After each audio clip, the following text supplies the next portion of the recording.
सो अगर हम capital asset की डेफिनेशन समझना is a foremost prioritize thing, कि कनाडा टैक्स में आप कैपिटल गेन टैक्स की बात कर रहे हो, बट आपको सबसे पहले डेफिनेशन कैपिटल एसेट की पता होनी चाहिए, राइट? सो कैपिटल एसेट क्या है? It's any property you own.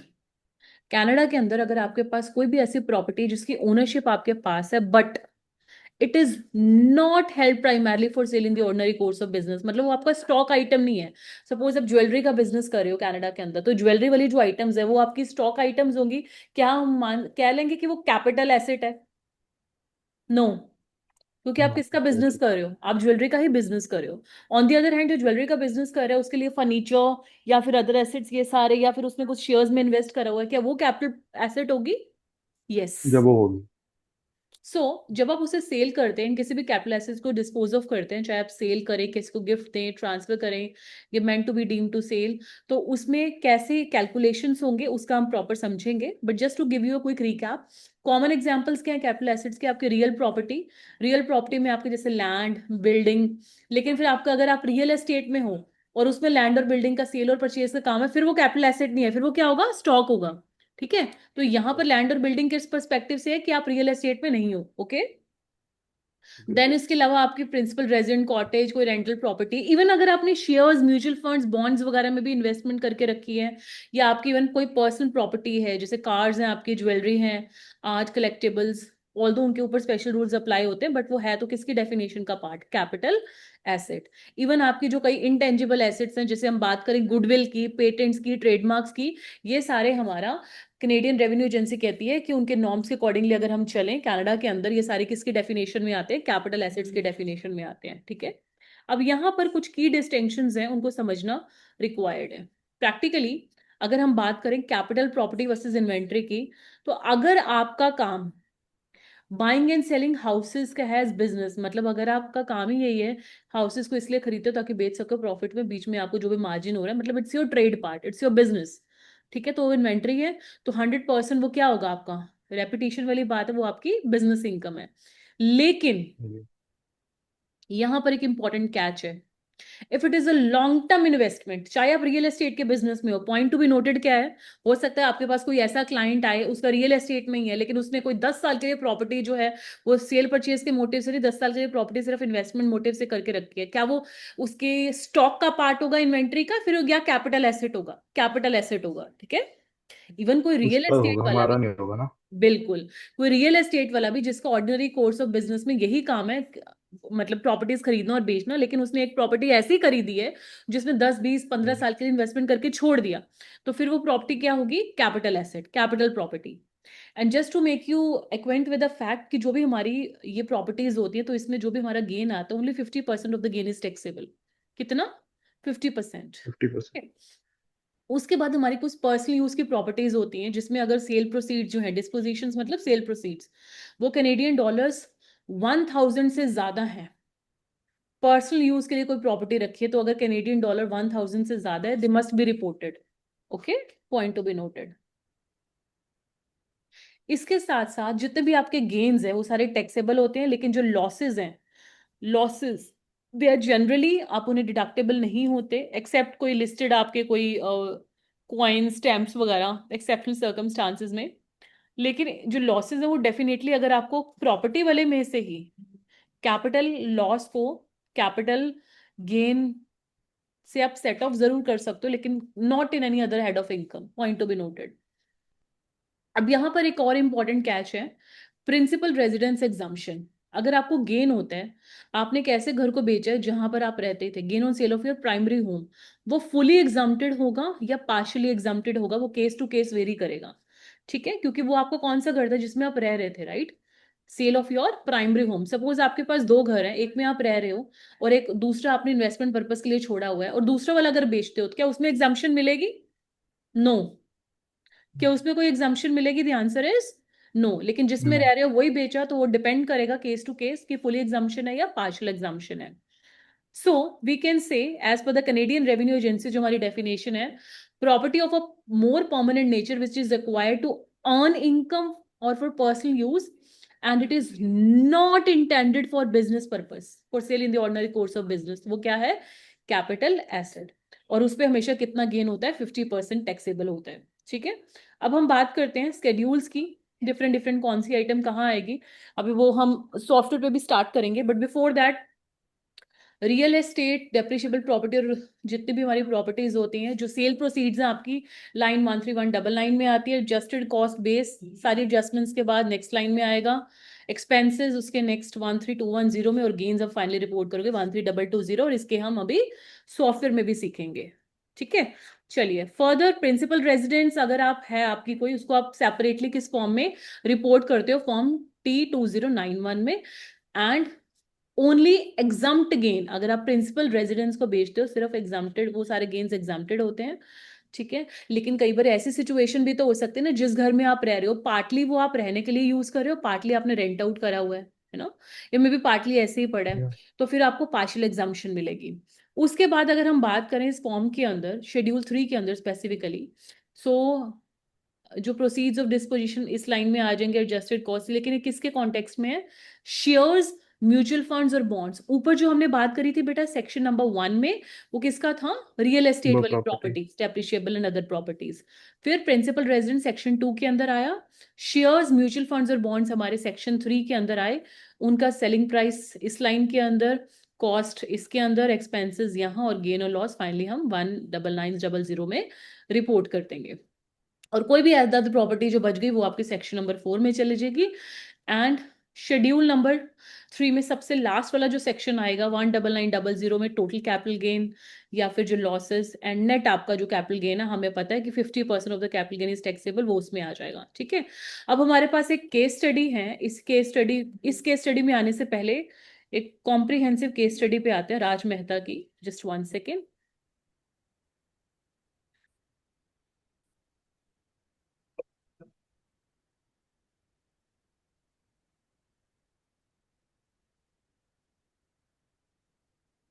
Case study में है, इसका नाम मिस्टर राज मेहता, उसी का डाल दो, कोई फर्क नहीं पड़ता।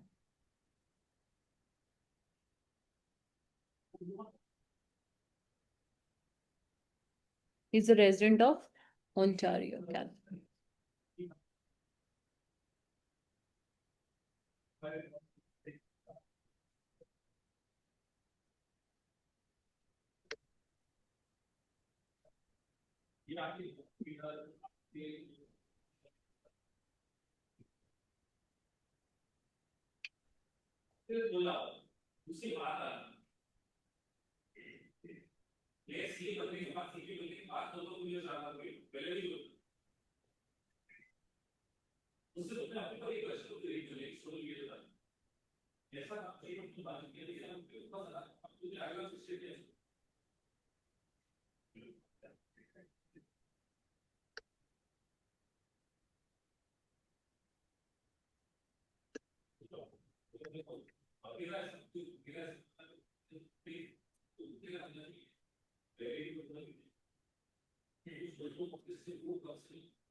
मैं मुझे केस स्टडी नहीं मिल रही, आपकी केस स्टडी कौन सी है?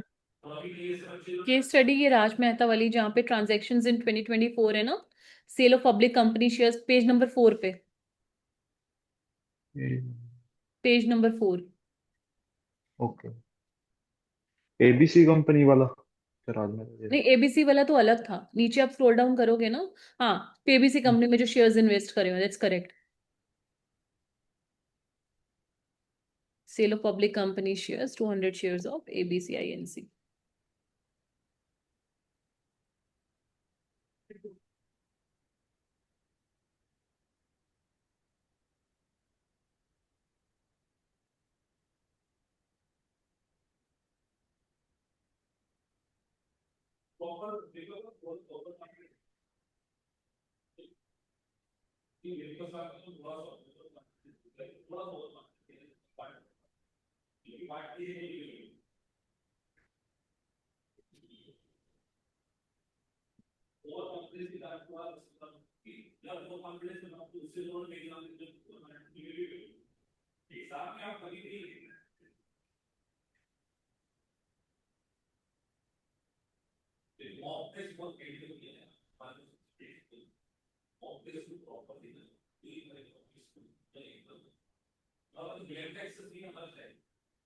Mutual fund shares.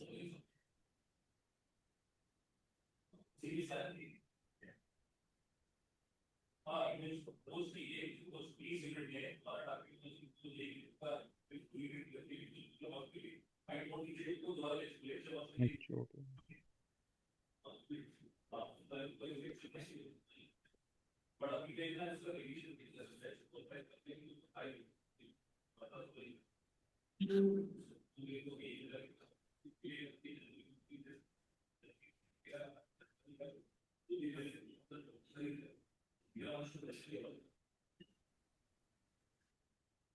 Proceeds 12,000।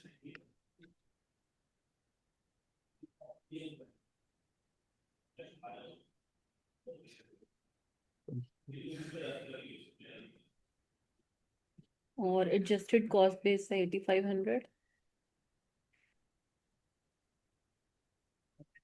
और सेलिंग कमीशन है 200 कैनेडियन डॉलर्स। एक तो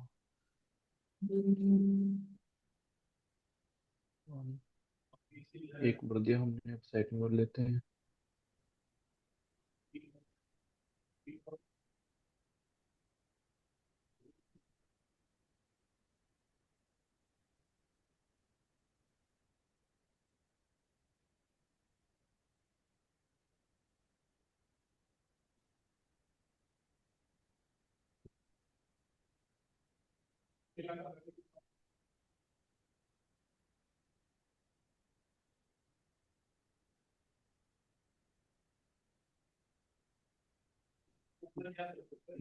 Proceeds।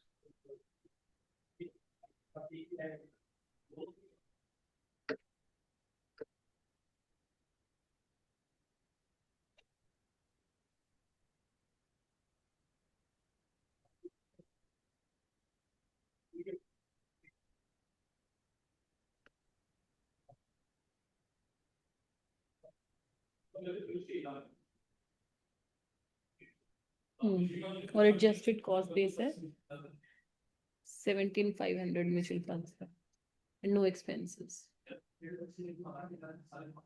तो लॉस आ गया 25। सेल्स ऑफ अ कॉटेज,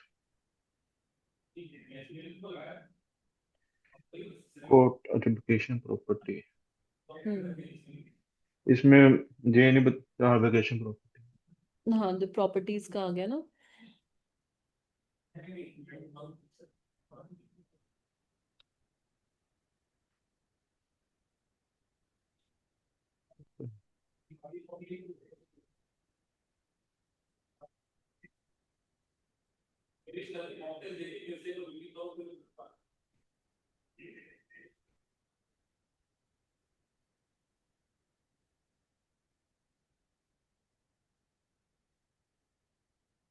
तो ये है आपकी वेकेशन प्रॉपर्टी।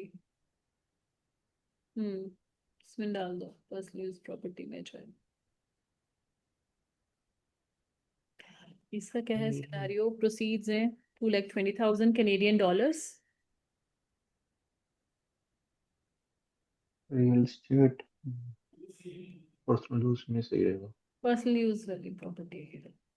सो प्रोसीड्स हैं जो सेल से पैसा आया कैनेडियन डॉलर्स 2,20,000।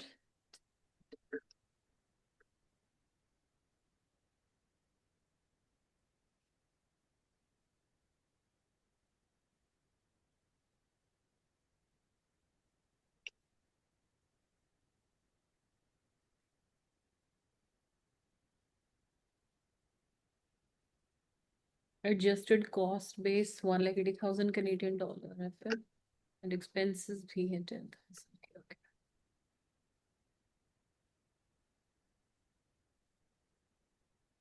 2,20,000 प्रोसीड्स आ रही हैं सेल करने के बाद।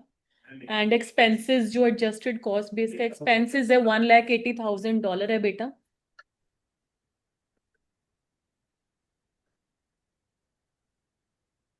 एंड लीगल फीस है फिर कैनेडियन डॉलर 10,000। ठीक है, तुम्हारे ओके। पास कितना आ गया यहाँ पे गेन 30,000 का। ठीक है, चलो ओके, तो ये शेड्यूल पूरा थ्री रिफ्लेक्ट में होना अपने चाहिए आप अपना। हमें क्योंकि म्यूचुअल शेड्यूल फंड थ्री में हो लॉस गया। हुआ था, कैपिटल गेन 3,300 शेयर से थे और 30,000 यहाँ से थे, तो नेट हमारा 30,800 वो आना चाहिए, है ना। हम्म। 15,400। 15,400 के विद रिस्पेक्ट टू, क्योंकि इसका 50% ही कैपिटल गेन टैक्सेबल होता है ना बेटा, क्योंकि हमारा जितना जी भी जी। कैपिटल गेन आता है ओनली 50% ऑफ इट टैक्सेबल होता है, तो 15,400, तो यहाँ से वो आपका मैच भी कर गया, सो इट्स करेक्ट। ठीक है, अच्छा जी, ठीक है। अब उसके बाद ये तो टैबलर फॉर्म में भी यहाँ पे शो कर दिया आपको। 1 सेकेंड। तो ये थे, हमने कैपिटल गेन के विद रिस्पेक्ट टू पहले कैपिटल एसेट की डेफिनेशन पढ़ी, फिर हमने टाइप्स ऑफ डिफरेंट डिफरेंट जो हमने एसेट सेल करी उनका नेचर आइडेंटिफाई करा, फिर हमने ये सीखा कि जो भी आप कैपिटल एसेट सेल करके जो कैपिटल गेन होता है उसका 50% ही आपका टैक्सेबल होता है। फिर हमने उसको प्रो टैक्स फाइल सॉफ्टवेयर में सीखा किस तरह से कौन सी आइटम किस तरह से शेड्यूल 3 में कौन कौन सी लाइन में लेके जाएंगे।